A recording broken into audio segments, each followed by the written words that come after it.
December 20th, 1968, a quiet lover's lane on the outskirts of Vallejo, California. Two teenagers sit inside a parked Rambler station wagon, 17-year-old David Faraday and 16-year-old Betty Lou Jensen. It is only 4 days before Christmas. The night is cold, the roads are empty. Nothing seems unusual, until another car slowly pulls in behind them. Seconds later, gunshots shatter the silence. David collapses beside the car. Betty Lou desperately runs into the darkness. She never makes it. She is struck multiple times in the back. By the time police arrive, the killer has vanished. No robbery, no sexual assault, no witnesses. Only 2 young lives cut short. At first, investigators believe it is another tragic double murder, but within months, they would discover something far more terrifying. Someone wasn't just killing.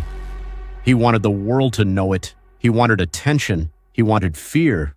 And before long, an anonymous man would begin mailing cryptic letters to newspapers, each signed with an eerie symbol, a circle, crossed by 4 lines. Underneath it, one chilling word: Zodiac.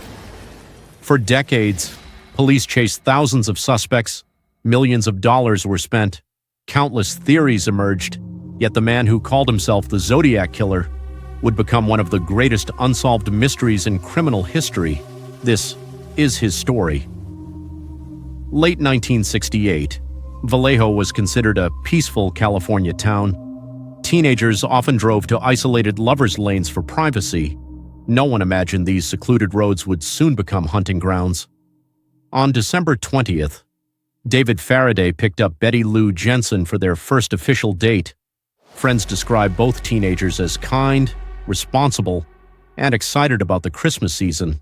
Around 11 p.m., someone approached their parked vehicle. Evidence suggested the killer may have first ordered them out of the car. David was shot once in the head at close range. Betty Lou tried to flee. She managed only a short distance before 5 bullets struck her from behind. The attack appeared random. Police found no obvious motive. The investigation quickly stalled. The murders became another cold case, or so everyone believed. Then, 6 months later, the killer returned, July 4th, 1969. Independence Day celebrations echoed across California. Just after midnight, 22-year-old Darlene Farron parked her brown Corvair at Blue Rock Springs Park. With her was 19-year-old Michael Majot. The couple talked quietly inside the car. Then, another vehicle slowly entered the parking lot. Its headlights flashed. The driver briefly left, then returned. This time, he parked beside them. A heavy-set white man stepped out carrying a flashlight. Michael initially believed he was a police officer. Instead, the stranger suddenly opened fire. 9mm bullets ripped through the vehicle. Both victims screamed in agony. The shooter calmly walked away, then unexpectedly returned.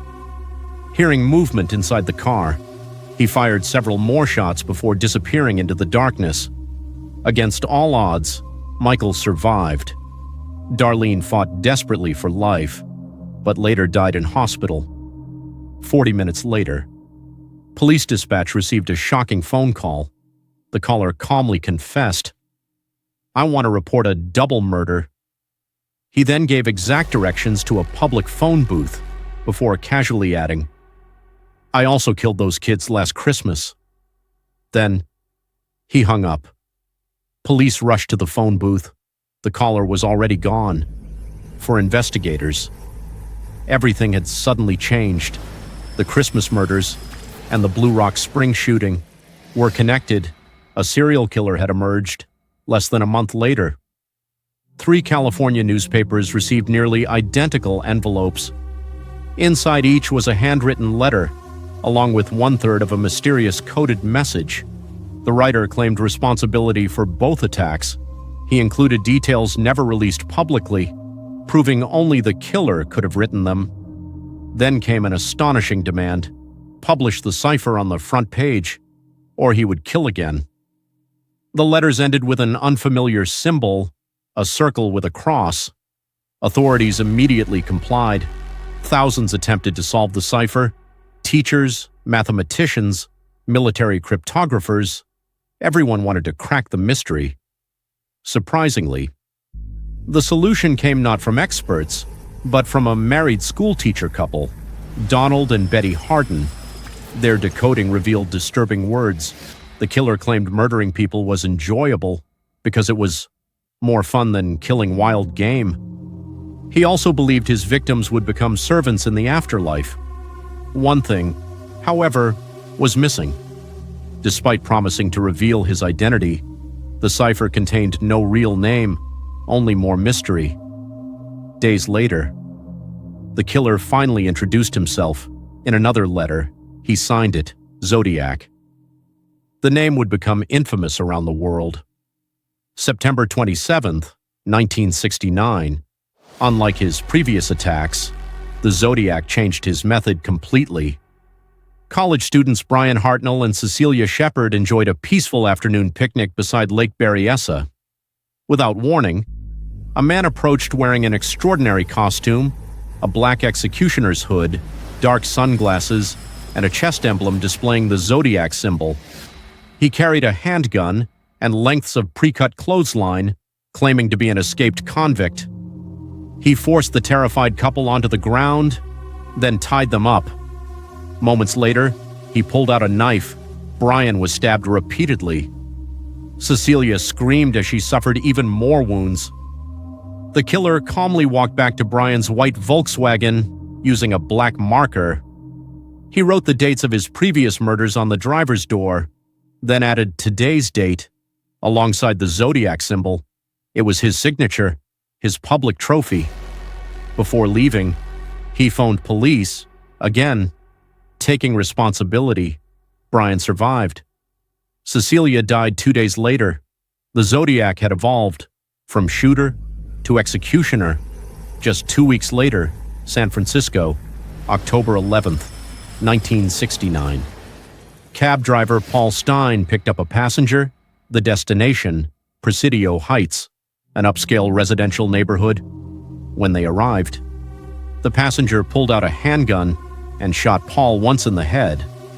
Then, instead of fleeing immediately, he calmly removed part of the victim's blood-stained shirt as a souvenir. 3 teenagers watched everything unfold from an upstairs window. They immediately called police, but a tragic communication error occurred. Dispatch mistakenly described the suspect as a black male. Responding officers passed a white man walking nearby without stopping him. Later, when the mistake became clear, the opportunity had vanished forever. Days later, the Zodiac mailed another letter. Inside was a piece of Paul Stein's bloody shirt, proof that, once again, he had beaten investigators. By late 1969, Northern California was living in fear.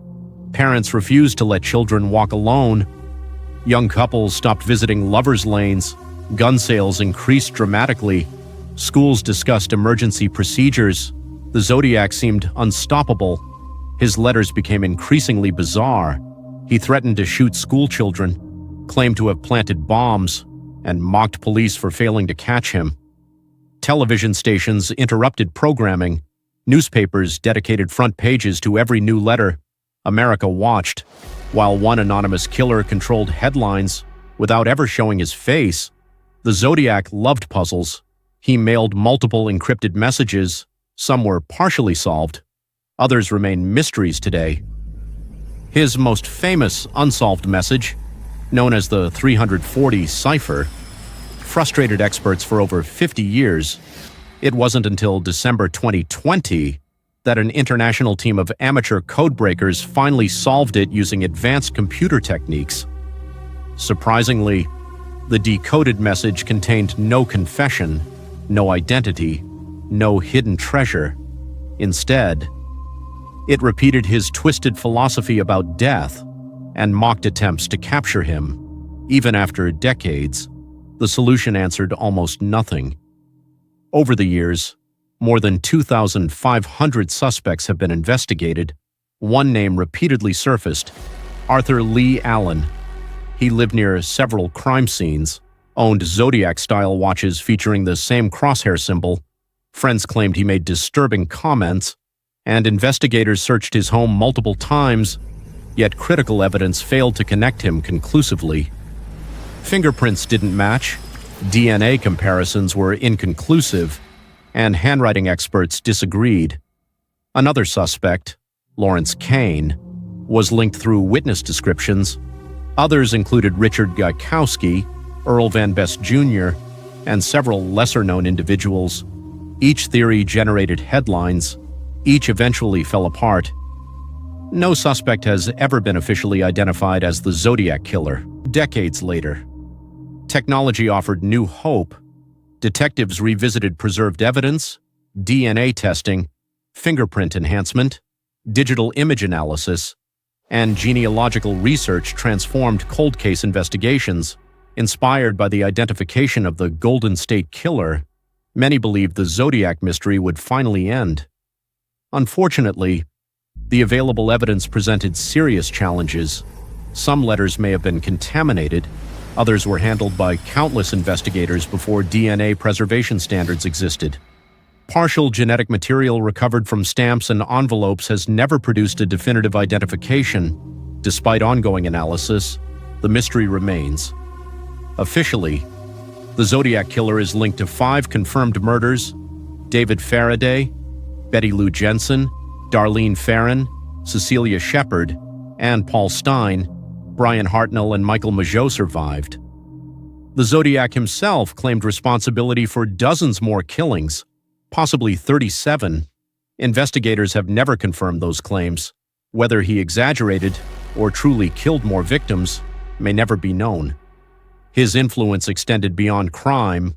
Books, movies, documentaries, television series, podcasts, and endless investigations have attempted to solve the mystery. Yet every new theory eventually encounters the same problem: a lack of conclusive evidence. More than half a century has passed. Witnesses have aged, detectives have retired, evidence has deteriorated, but one question refuses to disappear. Who was the Zodiac Killer? Was he hiding in plain sight? Did he die without anyone discovering the truth? Or is his identity still buried somewhere inside forgotten evidence, waiting for modern science to reveal it? The Zodiac wanted immortality. In one disturbing way, he achieved it. His crimes transformed criminal investigations, inspired generations of detectives, and became one of history's most enduring unsolved mysteries. Perhaps someday, a single DNA profile, one overlooked fingerprint, or one forgotten document will finally expose the man behind the symbol. Until then, the Zodiac Killer remains a ghost whose shadow still lingers over American criminal history. Kindly turn your click to kindness by subscribing, like, and comment. Thank you for watching. If you found this documentary informative, consider subscribing for more carefully researched true crime stories based on verified facts, court records, and official investigations. Until next time, stay informed, stay vigilant, and remember that the most unsettling mysteries are often the ones hidden in plain sight.